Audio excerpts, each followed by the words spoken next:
Story-free fire escape. "Driver says the Fat Controller's coming home tomorrow," said James a week after Gordon's bad day. Gordon grunted. He wasn't anxious to see the Fat Controller.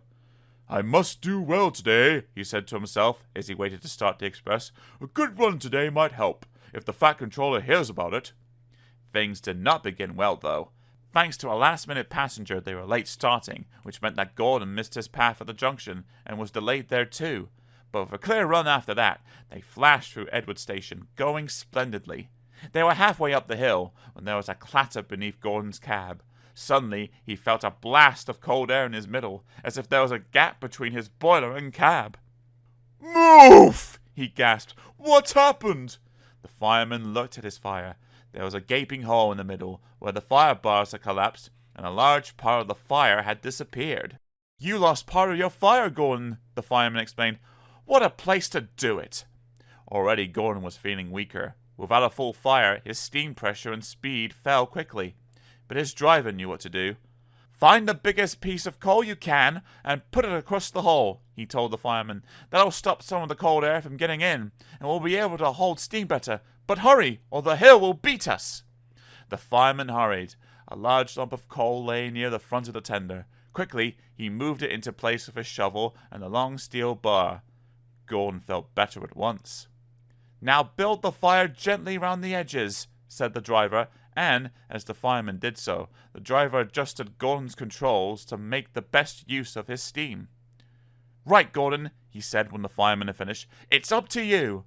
Gordon tried his hardest, but it was tough going.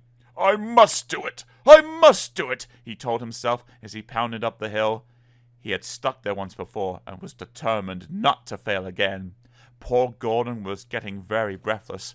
"I will do it! I will do it!" he panted, but he was careful not to pout too loudly in case he blew away what was left of his fire. He shut his eyes and struggled on. At last, Gordon felt that the slope was easier to climb. Cautiously, he opened one eye. Yes, he was nearly at the top. "I've done it! I've done it!" he gasped triumphantly. The fireman wiped his brow.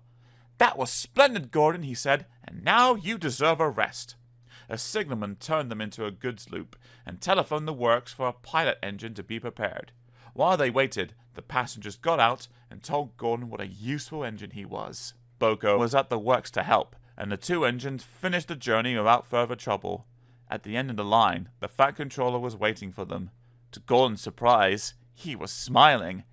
"Thank you, Boko," he said, "and thank you, Gordon, for a splendid effort.